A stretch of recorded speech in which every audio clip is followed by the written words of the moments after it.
You wake up and you promise yourself, today will be different. Today, you won't make that same mistake. You won't lose your temper. You won't procrastinate on that important task. You won't go back to the person who hurts you.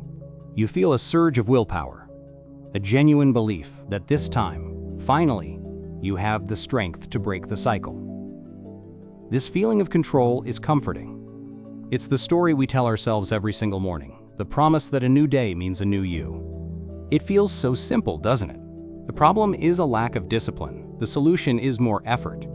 If you just grit your teeth harder, push with more force, and maintain perfect focus, you will surely overcome it.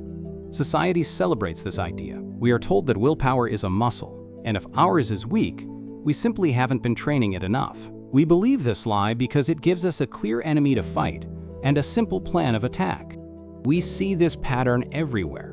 The determined dieter who swears off sugar, the aspiring artist who promises to create every single day, the chronic spender who cuts up their credit cards. These actions are dramatic, powerful statements of intent. They feel like progress. They are visible proof to ourselves and to others that we are taking control, that we are finally serious about changing our lives. It's a performance of self-improvement, and for a moment, it is incredibly convincing. But then, the day unfolds. The pressure builds.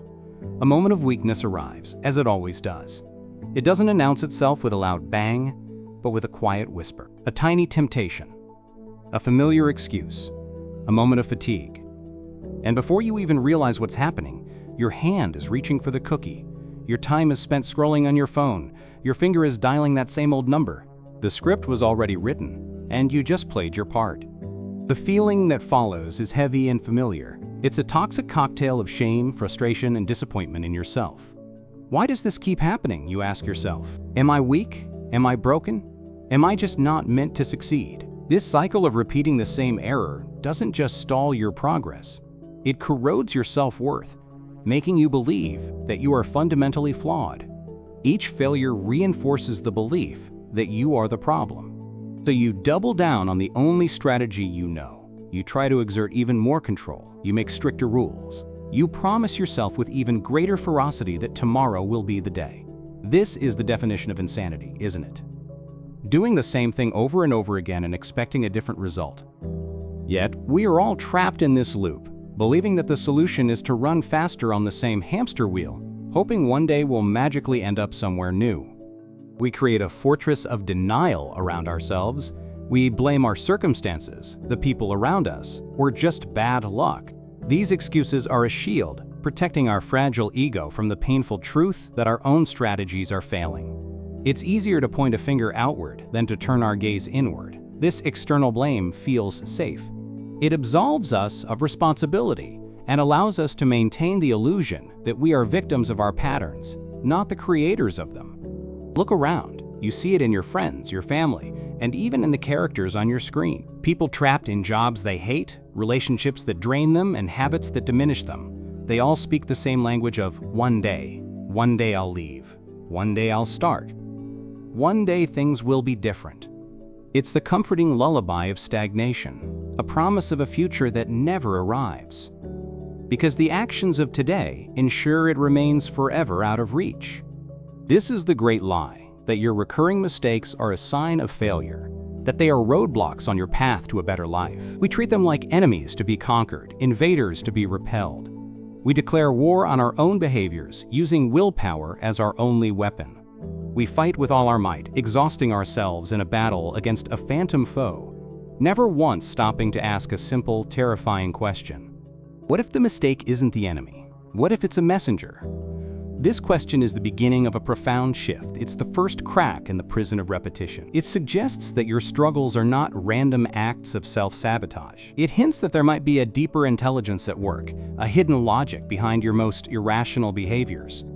It's a scary thought, because it means the simple story of good intentions versus bad habits is about to fall apart. Think about the pattern of your biggest mistake. It has a specific shape, a familiar feeling, a predictable trigger. It's not a chaotic force, it's a recurring theme. It's like a song that gets stuck in your head, playing on a loop. You've been trying to shut the music off, to silence it.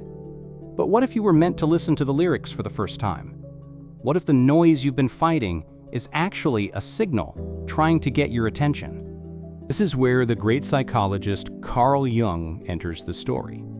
He wouldn't see you as weak or broken.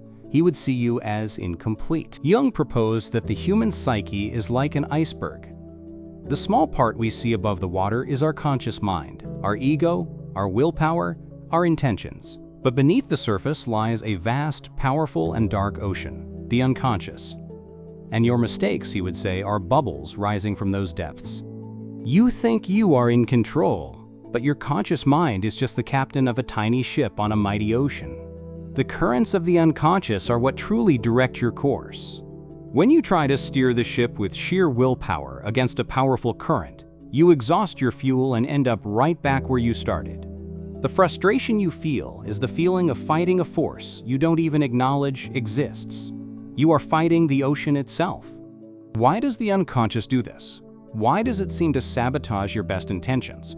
Because your conscious mind, your ego, has decided that certain parts of you are unacceptable. Your anger, your fear, your vulnerability, your secret desires. You've labeled them as bad or weak, so you push them down, out of sight, into the darkness of the unconscious. You pretend they don't exist. But what is rejected does not simply disappear. It grows stronger in the dark. Jung called this collection of rejected parts our shadow. The shadow is not evil. It is simply everything we are, but have refused to be. It is the repository of our untamed power, our raw creativity, our deepest instincts. Because we have disowned it, the shadow desperately wants to be seen, to be acknowledged, to be integrated back into the whole of who we are. It wants to come home. And how does the shadow try to get your attention? Through your mistakes. That sudden, uncontrollable outburst of anger, that's your repressed rage demanding to be heard. That act of procrastination, that's your fear of failure, which you've refused to confront, paralyzing you. That return to a toxic relationship, that's your disowned need for connection, screaming so loudly it settles for a damaging counterfeit. The mistake is a symptom of the disowned part. So when you fight the mistake, you are not fighting the real problem. You are just fighting the symptom. It's like taking a painkiller for a broken arm. It might numb the pain for a little while, but the bone is still broken. Your willpower is the painkiller. It can suppress the symptom temporarily, but the underlying fracture in your psyche remains. And the pain will always return, often stronger than before, until you finally decide to set the bone. This is why you feel so drained. The act of suppression, of holding your shadow underwater, requires an enormous amount of energy. All the willpower you expend trying not to make the mistake is energy that could be used for growth, creativity, and joy. You are in a constant, hidden civil war with yourself. And in a civil war, no matter who wins a particular battle, the nation as a whole is always weakened. The smiling mask you wear for the world begins to feel heavier. The performance of being fine becomes more exhausting. In quiet moments, alone, the mask comes off, and the truth of your inner conflict is revealed. This is the moment of doubt, the unraveling, the slow, creeping realization that your strategy isn't just failing, it's actively harming you. The feeling of being a fraud in your own life becomes undeniable. The world you built, based on control and suppression, starts to show cracks. The recurring mistake becomes more frequent, more intense. It's as if the shadow, tired of whispering, has started to shout. It breaks things. It sabotages important moments. It creates chaos. Not to destroy you, but to force you to finally pay attention. It is an act of desperate communication from a part of you that has been exiled for too long. You look in the mirror and you don't fully recognize the person looking back. You see the polite, controlled person you present to the world, but you can feel the presence of something else looking through your eyes, a stranger within. This is the unsettling feeling of alienation from your own deeper self. You have become a house divided, and the foundation is starting to crumble. The lie of control is no longer sustainable. The things that used to bring you pleasure feel empty. The validation from others feels hollow. The achievements you pursued feel meaningless. This is because you have been feeding your ego while starving your soul. You've been polishing the outside of the cup while the inside remains dirty. The emptiness you feel is the cavernous space created by the parts of yourself you have cut away and discarded into the darkness. Think of a compass. Its needle always points north. Now imagine you believe north is a dangerous direction, so you try with all your might to force the needle to point south. You can build a machine to hold it in place. You can fight its pull constantly, but you will be fighting the fundamental nature of the compass. Your recurring mistake is that needle trying to point you toward your true north, toward the lesson your soul needs to learn. Every time you repeat the mistake, it's the compass needle snapping back to north, reminding you where you need to go. Your frustration is the tension of this internal battle. The shame is the feeling of failing to defy your own nature. The cycle will continue. The needle will keep pointing north until you stop fighting it and have the courage to ask, what lies in this direction that I have been so afraid to face? This is the first step out of the prison, not with more willpower, but with more curiosity. Not with more judgment, but with more compassion. You must start to look at your greatest, most shameful mistake not as a flaw, but as a clue. A treasure map where X marks the spot of a buried part of your own soul. The path to freedom doesn't involve vanquishing this part of you, but excavating it. Your life is a story, and you are the main character. But there is another character you have refused to meet, the shadow. And this character keeps hijacking the plot, creating chaos, because it has a vital role to play that you have denied it. The story cannot move forward to a satisfying conclusion until you allow this character to step out of the shadows and onto the page. You must be willing to have a conversation with the villain of your story. The patterns feel like chains, binding you to the past. Each repetition adds another link, making the chain heavier and stronger. You've been trying to break the chains with force, but they are made of a material that force cannot break. They are psychological chains, and the only way to dissolve them is to understand what they are made of, to understand the fear, the pain, or the desire that you have banished from your conscious mind. The lie begins to dissolve. The idea that you are simply weak is replaced by a more complex and hopeful truth. You are divided. The problem isn't a lack of strength, but a lack of integration. This is a terrifying revelation, because it means the enemy is not some external habit or temptation. The enemy is the wall you have built within your own mind, and you are the only one who can tear it down. For Jung, the goal of life was not to be a good person by amputating the bad parts. The goal was to become a whole person. Wholeness means acknowledging and integrating all aspects of yourself, the light and the dark. It means being brave enough to own your anger as well as your kindness, your fear as well as your courage. The path to healing begins when you stop trying to be perfect and start trying to be whole. So the question changes. It is no longer, how can I stop this mistake? It becomes, what is this mistake trying to teach me? This single shift in perspective is the key that unlocks the prison door. It reframes your greatest weakness as your greatest potential source of wisdom. You are about to turn and face the dragon you've been running from, only to find it has been guarding the treasure you've been seeking all along. Here is the core revelation, the central truth from Jung that changes everything. What you resist persists. The more you fight your shadow, the stronger it becomes. The energy you use to repress it is the very energy that feeds it. Your recurring mistakes are the result of this internal pressure cooker reaching its boiling point and releasing steam in uncontrolled bursts. The cycle will never end as long as you are at war with yourself.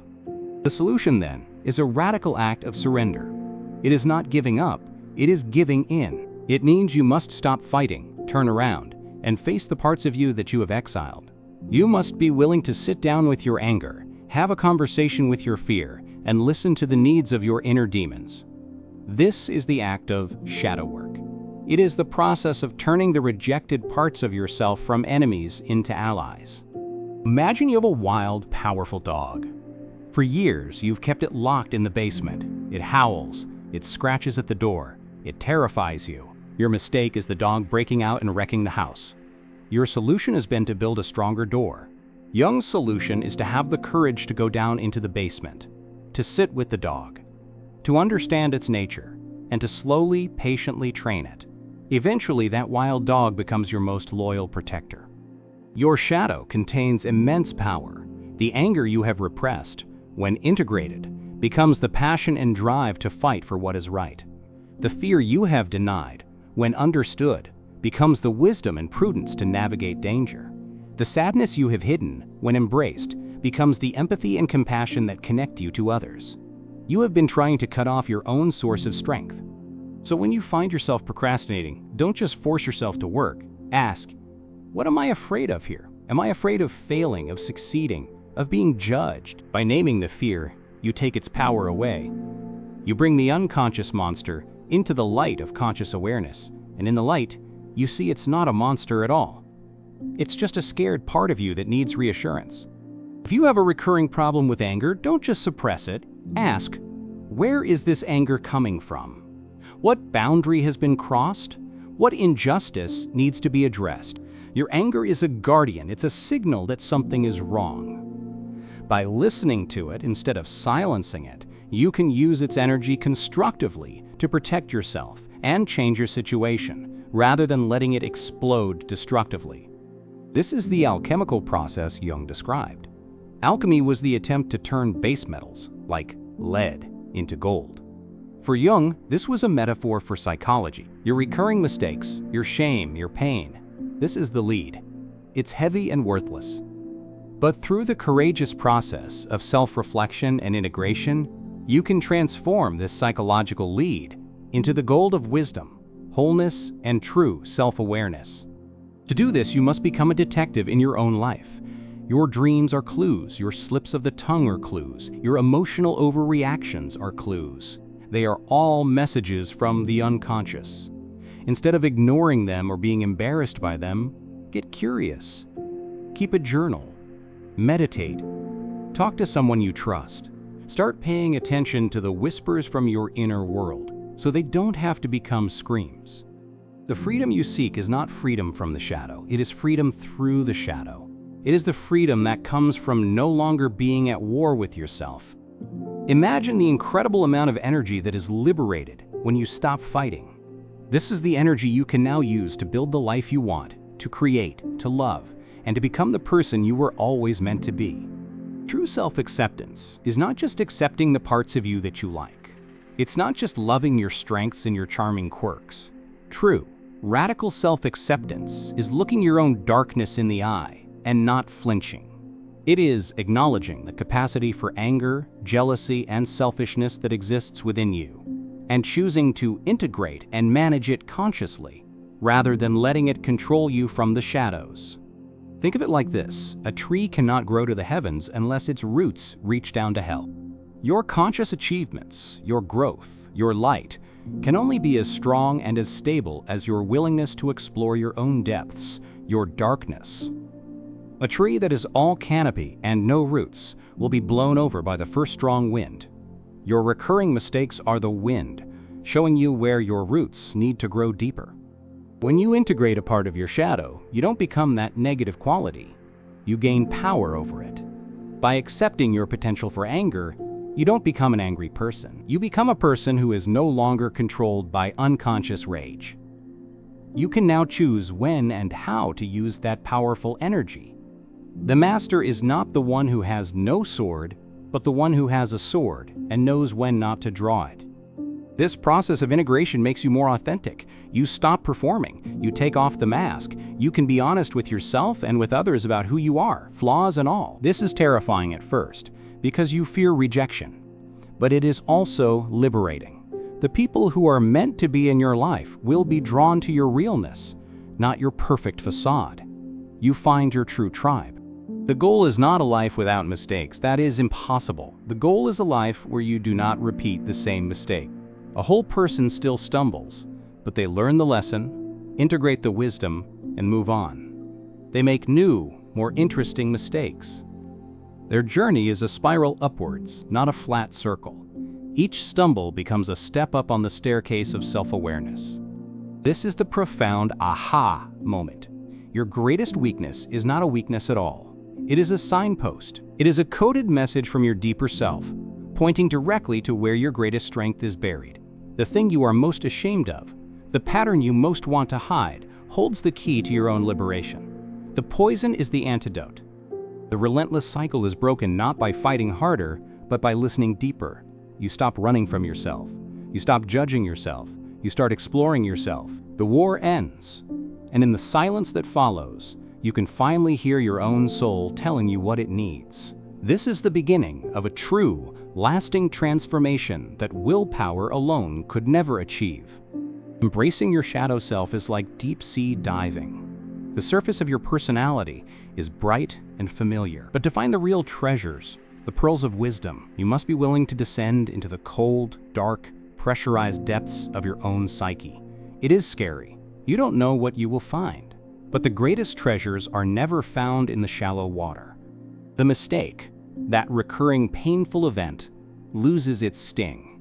It is no longer a source of shame. It becomes an old teacher you have come to respect. You can look back on the pattern and see it not as a list of your failures, but as a map of your journey toward wholeness. You can almost feel gratitude for the pain, because it was the pain that forced you to grow. So the energy that was once trapped in the cycle of mistake-shame resolution is now free. It is a river that was dammed up, creating a stagnant, swampy pool. By integrating the shadow, you have broken the dam. Now, this powerful river of psychic energy can flow freely through your life, carving new landscapes, nourishing new growth, and carrying you forward into uncharted territory. This is the ultimate paradox. By embracing your darkness, you become more filled with light. By accepting your flaws, you become more powerful. By surrendering the illusion of control, you gain true influence over your life. You stop trying to be a good person and instead become a whole person. And a whole person is infinitely more beautiful, powerful, and real. This path of transformation is not easy. It is a lonely road. The world celebrates conformity and perfection. When you choose to turn inward and confront your own darkness, you are choosing a path that few will understand. It requires immense courage to walk away from the brightly lit, crowded highway of denial and step onto the dark, solitary trail of self-discovery. There will be moments of intense discomfort. Confronting your jealousy, your pettiness, your rage, it's painful. It shatters the idealized image you have of yourself. You will have to mourn the person you thought you were in order to become the person you truly are. This process is a kind of death and rebirth. You must let the old, fragmented self die so that the new, whole self can be born. The easy life is the life of suppression. It's easy to blame others, to follow the crowd, to numb the pain with distractions. This path is comfortable, but it leads to a slow spiritual death. It ends in a gray, meaningless existence. The hard life is the life of self-confrontation. It is filled with struggle and challenge, but it is a path with heart. It leads to vitality, meaning, and a profound sense of inner peace. On this path, your integrated shadow becomes your greatest ally. It is no longer a saboteur, but a guide. It is the part of you that has an instinct for truth, that can sniff out falsehood and danger. It is your connection to the primal, earthy wisdom that the civilized, conscious mind has forgotten. When you are lost in the woods of life, your shadow is the one that knows the way home. You will begin to see the world differently. You will have more compassion for others, because you will see their shadows at play. You will understand that their destructive behavior, like yours once was, is often a cry of pain from a disowned part of themselves. You will see beyond the masks, beyond the anger and the arrogance, and you will recognize the shared human struggle for wholeness. The struggle is no longer to avoid mistakes, but to extract the wisdom from them. Life becomes a great adventure, a process of discovery. Every challenge is an opportunity to learn something new about yourself. The fear of failure is replaced by a curious excitement for what the next lesson will be. You are no longer trying to reach a perfect destination. You are learning to love the journey itself with all its bumps and detours. The strength you gain is not a brittle, arrogant strength. It is a quiet, flexible resilience. It is the strength of a deep-rooted tree that can bend in the wind without breaking. Because you are no longer fighting yourself, you have a deep reservoir of calm at your core. The chaos of the world can still rage around you, but it cannot touch the unshakable peace you have found within. Your relationships will transform. You will no longer be drawn to people who mirror your own inner division. You will stop seeking partners who you need to fix or who you need to save you. Instead, you will attract and be attracted to other whole individuals. Your relationships will be based not on neediness, but on mutual respect, authentic connection, and a shared journey of growth. This is the reward for your courage. It is not a life free from pain, but a life rich with meaning. It is not a life of effortless perfection, but one of authentic, powerful wholeness. You have descended into your own personal underworld and have returned with a treasure, your own complete self. You have faced the dragon and integrated its power. You are no longer just the hero of the story. You are the author. This journey of transformation is not a one-time event, but a lifelong practice. There will always be deeper layers of the shadow to explore, new lessons to learn. It is the great work of a human life. But you now have the map and the compass. You have the tools. The cycle of helpless repetition is broken forever, replaced by a conscious, courageous cycle of exploration, integration, and growth. The old you, the one trapped on the hamster wheel, would look at the new you with disbelief. They wouldn't understand the calm, the self-acceptance, the quiet strength. They were trying to win a war, while you understood that the only way to win was to declare peace. You have honored the full truth of who you are, and in doing so, you have finally found the freedom you were fighting so desperately to achieve. The energy you once used to maintain your mask of perfection is now free to be channeled into your passions. Your creativity, which was stifled by the fear of not being good enough, now flows unimpeded. You are no longer creating to seek validation, but for the sheer joy of creation itself. Your work becomes an expression of your whole integrated self, and it carries a new weight and authenticity. You learn to trust your intuition, that quiet voice within. It is the voice of your integrated self, the wisdom that arises from the union of the conscious and the unconscious. Before, you ignored it in favor of logic and social expectation. Now, you recognize it as your most reliable guide.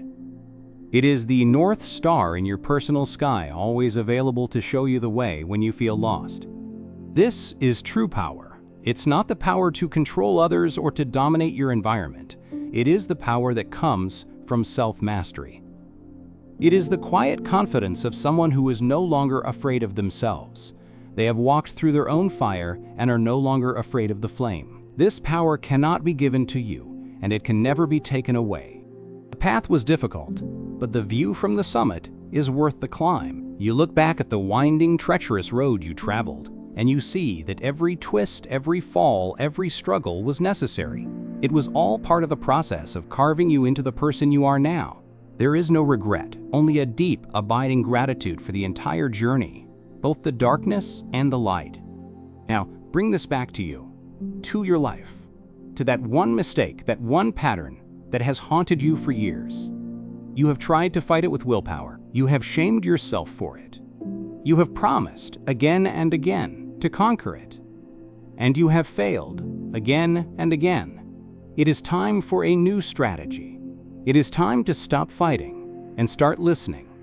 That mistake is a personal message delivered to you from the wisest part of yourself. It is a very specific clue designed for you and you alone.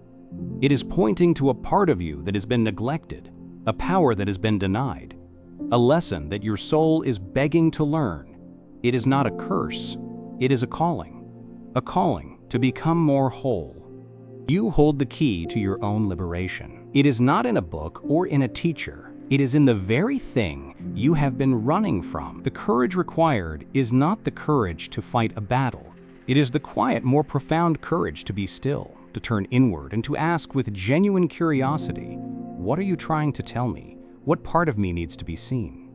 This is the work of a lifetime, but it begins with a single moment of choice. The choice to stop the war. The choice to treat yourself with compassion instead of contempt. The choice to view your struggles not as evidence of your brokenness, but as a map to your own hidden treasure. The cycle of repetition will only break when you decide to step off the wheel. The next time the mistake happens, and it will, try something different. Do not meet it with shame. Do not meet it with anger. Meet it with awareness. Observe it. Get curious about the feelings and thoughts that surround it. See it not as you failing, but as a part of you trying to communicate. This simple shift from judgment to observation is the most powerful move you can make. Your wholeness is waiting for you. It has been waiting patiently, in the dark, in the parts of you that you deemed unworthy. It is your birthright. The journey to reclaim it is the most important journey you will ever take. It is the journey from being a house divided against itself to a unified kingdom, ruled by a wise and compassionate sovereign, your own integrated self. So why do you keep repeating the same mistakes? Because a part of you loves you so much that it will not allow you to remain incomplete. It will keep creating chaos, it will keep causing pain, it will keep shouting through your actions until you finally have the courage to turn around and listen. Your mistake is not a sign of your weakness. It is a sign of your soul's relentless, loving pursuit of its own wholeness. The final question, then, is not whether you are strong enough to stop the mistake. The final question is whether you are brave enough to begin the conversation. Brave enough to face what you find in the dark. Brave enough to embrace the full, complex, messy, beautiful truth of who you are. Your freedom is waiting for you on the other side of that fear.